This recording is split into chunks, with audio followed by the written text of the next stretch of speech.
So let's talk a bit about materials. Here I have the most simplest plane and a sphere, and all material creation will be done here in the materials manager. So we can double click and we will create a new material. If we double click once more, we will open properties for that material. So I want to cover all this from top to bottom. Okay. Firstly, we will talk about color, which is really self-explanatory, but we will cover all these channels. Here you can define a color of your object. For example, let's create some somewhat reddish color and can apply that material to our sphere. So you can already see in editor, you will see some basic representation of your object. And to actually see this object rendered, you have to render it. So if you press Alt and R, you will get an interactive preview. And you can drag it, and here is the quality slider from the lowest to the highest quality. And you can actually see that this sphere is a little bit jagged since it's a polygon object. And you can drop it under hyper NURBS and it will be really nice and smooth. The other thing is, I'm not sure if you can actually see that, but this anti-aliasing, that smoothing of that edges is not good enough. So I will change it here under render settings. So here is the anti-aliasing, and I want to change this from geometry to best. And I recommend this setting as a default setting. I'm not even sure why Maxon didn't do this by default, but that's the way it is. So this is the only setting you will change at the start. We will talk about greatly and in detail about all these settings. Let me just close this for a second. You can see that our scene has actually a light source, but we haven't added any light source, so how could it be? There is a default light in Cinema 4D, and it's enabled only if you don't have any lights in the scene. You can actually manipulate that light by going here, display, and default light. The small window will pop up. Here with your left mouse button you can actually move the position of that light. Something like this.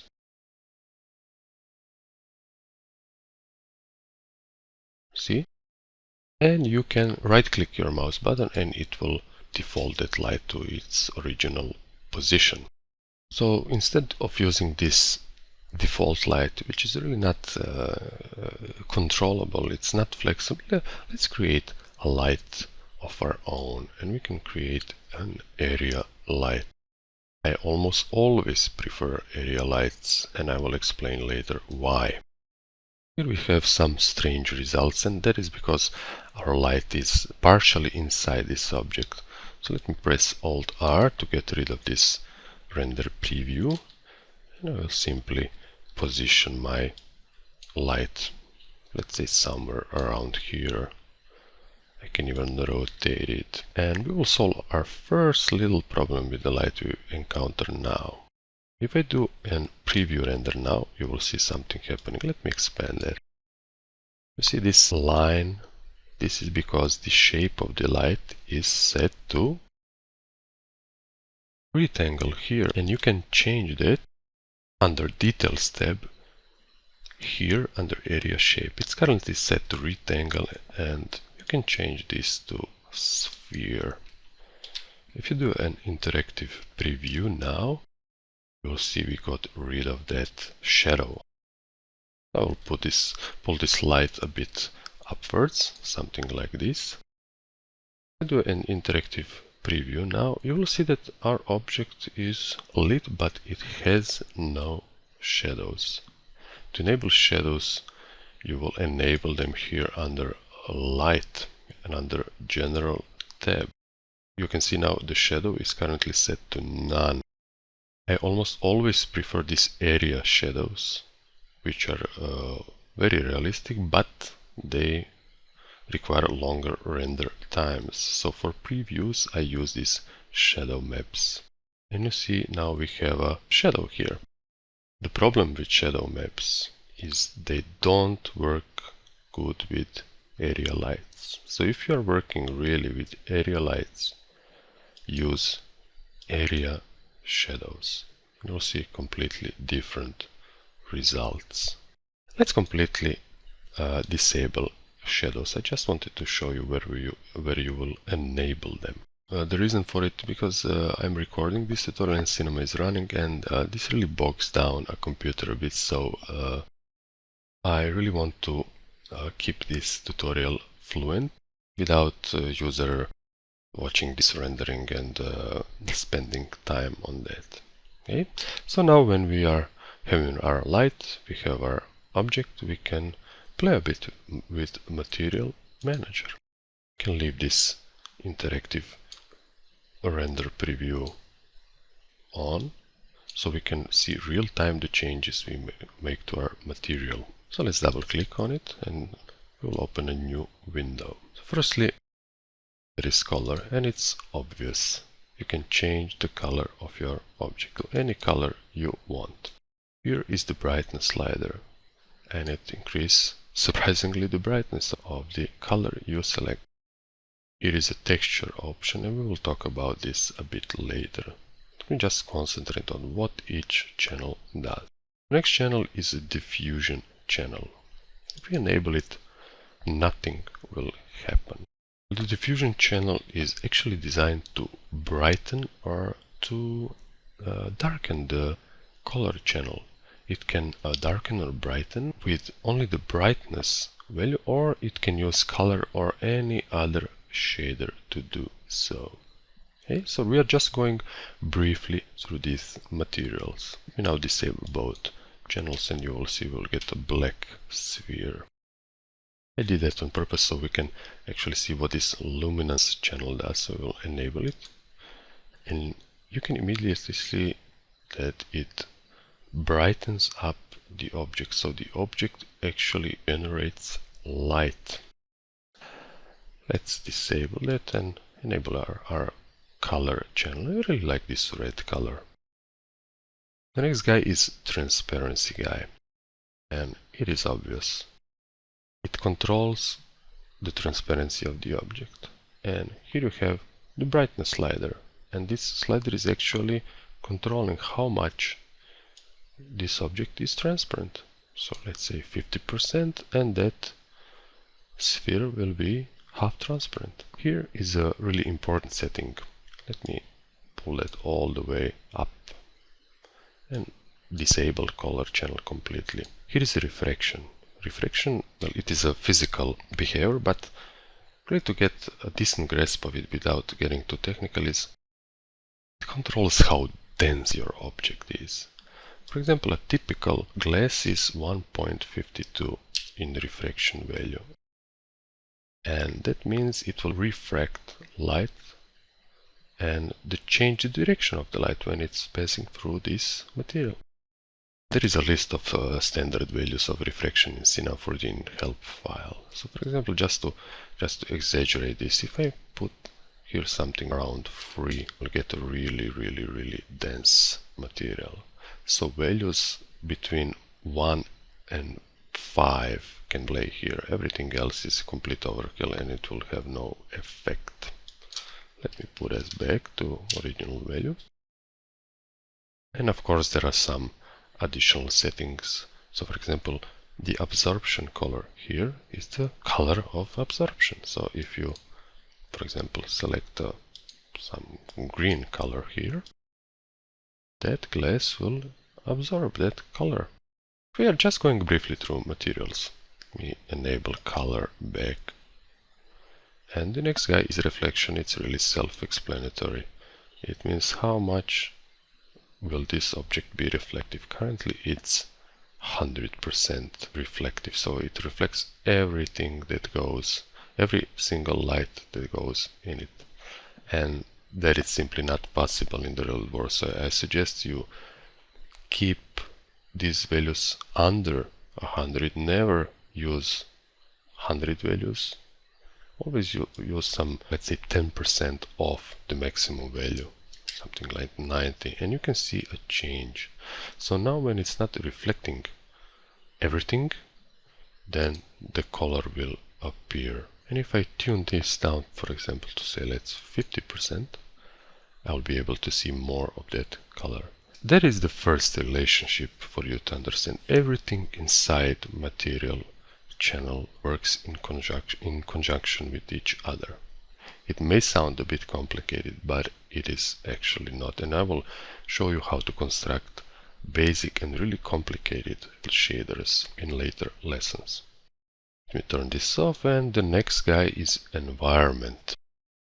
So what does this mean in Cinema 4D? So let me enable this, and actually nothing will happen. Environment channel is used to simulate environment, the surroundings on a specific object.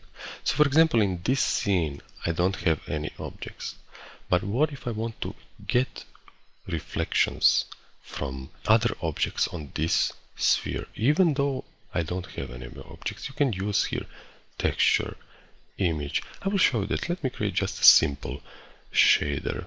For example, let's create maybe, let's say, a tile shader. You can actually see that sphere reflects and shows this shader as an environment. It can also show some other objects or a photo or a bitmap you choose. Let's go to our next guy, and it's pretty self-explanatory. Let me disable this color channel. The fog guy does the fog. There is not much I can explain because it's really straightforward and simple. Let's go to our next guy. Bump channel is designed to simulate irregularities on surface of any possible kind. Let me just show you an example of it. So you can use here a procedural mathematical shader or effect, or you can load an image. Well, don't be scared of all these menus, we will cover them all and everything will sit to place. For example, if you check surfaces here, I can select this brick shader. You can see a subtle effect actually deforming the surface. If I increase the strength, so let's say 100%, you will see that effect really pronounced. The next guy is very similar to bump, but it holds some additional information that makes your surface looks even better with bump. There is a third option we will cover, displacement, but I want to continue with this alpha channel. Black means you can see through me, and the white means you can't see through me. And everything in between, the grayscale between them, defines how much you can see through it. Let me show you a quick example. We will use that brick shader. And you can actually see now, maybe better a checkerboard shader. We need a black and white surface. So now you can actually see this checkerboard shader applied to this sphere. White values say you can't see through me. Those are these, and they are mixed with the color channel. So let me just disable that, and you will actually see the magic. You will now be a little bit confused because you will think black means you can't see through me. You can always invert that and you will get a different result. I'm not sure if I said it correctly. I think it's really reversed. The white is I can see through you, and black is I can't see through. So it really doesn't matter. You have an invert box here. Not trying to be too technical here. Now the next guy is a specular. The specular is this guy. It's that little shiny thingy on the object where you can see some sort of light maximized in one single point. So let me, for example, exaggerate this effect so you'll see a little bit better. See, this controls how wide it is, how big the radius of it is. I'll turn that back, and the height actually says how much this effect is pronounced.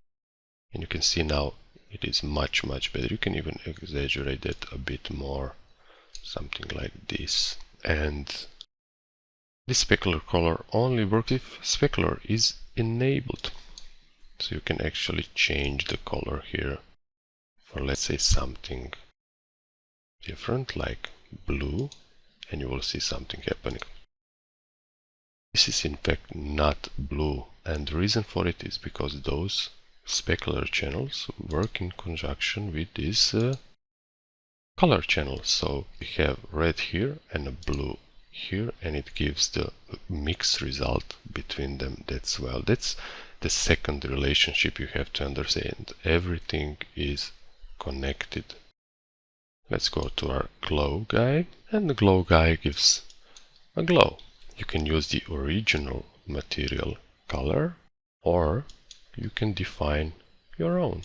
For example, you can say I want a green color here. Beware, glow is post effect. It doesn't work in some situation. You'll get odd results. Okay? Just bear that in mind. The next guy is displacement. We already talked about displacement in volume 1. So let me just show you a quickie example. You can create a surface here to a brick surface. You can actually see this really deforms, as opposed to bump and normal, this really deforms the surface. The problem with it is that it needs much more memory, and it's much more computationally intensive, but it gives always the best results over those two in any situation. So if you want the best, the displacement is the way to go. I'll just enable this sub-polygon displacement so the shader can actually subdivide this surface, so it can have enough information to create a really nice representation of this brick shader. So enable that. Let me see the results. And there you go. And actually, if you want to have inverted results, I want to round this geometry a bit so it doesn't have those sharp edges. Something like this. And you can type minus value here and you will get inverted results. We will talk about all those shaders in later lessons. Let me turn off that, and I will explain this editor at the end. So let me jump through illumination tab. Here you will find some per object settings when you will be creating global illumination, and some some settings regarding to acoustics, and a model for this shader. So anything you create in your material can be slightly changed with this shader model. The Phong shader model is generally best suited for shiny plastics.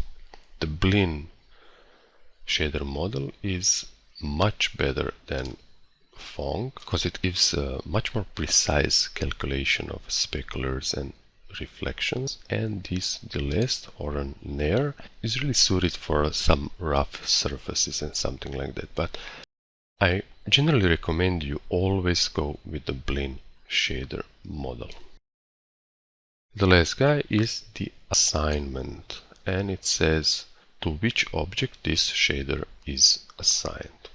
Okay, so let me just turn that off. I will press Alt and R to get rid of the interactive preview. I will just hide my sphere here, and I'll create another plane to demonstrate that editor setting. So let me create another plane. I'll scale it down a bit, something like this, and squash it a bit, because I believe the image that I will load here is a little bit squashed. So let's create a new material. And if you're loading images, you want to represent real images in your materials, I suggest you always go with the color channel. And I will load the texture here by pressing this little arrow. I will say load image, and here I have some photos. And let me pick something nice, for example, something like this. This is a nice Caribbean beach, and Cine4D will always ask you that this image is not in the document search path you want to create a copy document location. That basically means, do you want me to copy that image in the folder where you will save the file?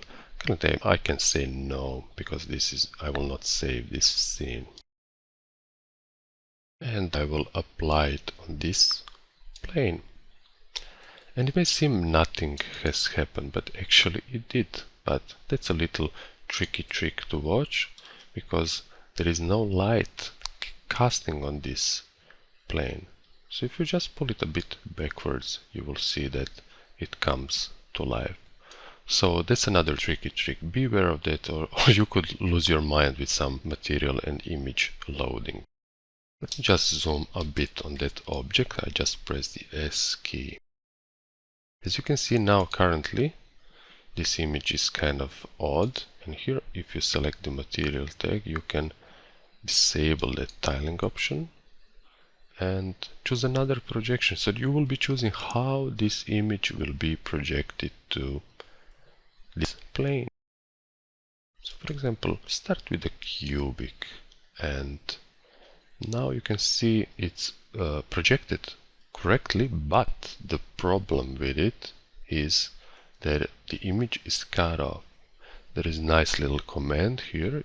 If you right click this guy, and there is a fit to object command, and watch what happens. And it squeezes that image right into that object. I will disable this wire mode so we can actually see this image a little bit better.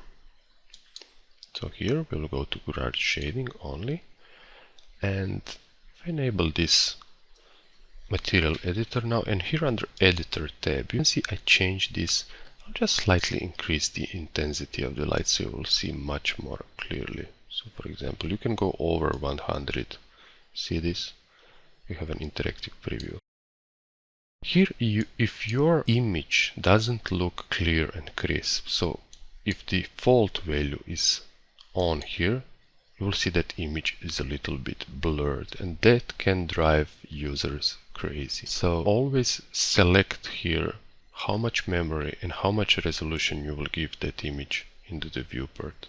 You can go with 512 times 512, and you will get decent result. If you're not satisfied, go with 1024 by 1024. This will almost always give you enough accurate results. This doesn't have anything to do with the rendered image. If you render it, see, I have to disable my sphere here in render. If you render it regardless of this setting, the renderer will account for the maximum quality. So it's just for the viewport. Okay, I generally leave this to this value, 1024 by 1024, and it gives me good enough results. Let me get rid of that all. I'll delete that plane, and I will enable my sphere again to show you another correlation that you have to understand. Just zoom out a bit, enable my gray shading lines. I will tune down the intensity to default. And see, if you right click the intensity value or any other value, almost every value has a reset to default setting. So default is 100, which is exactly what we want. I will show you another example of light interaction with the colorization of the object. Maybe I'll create a new material with simple shader. So under color value, I will load checkerboard shader, for example, and I will apply it to this plane object. Maybe I will increase the number of these checkers. So let's say 10 by 10. You can actually see how this works. And now, if you do a preview render with Alt-R, you will see that nice checkerboard pattern. And what if I change the color of my light to something else? So for example, I will change it to maybe green. watch what happens. The surface becomes green where it should have been white here.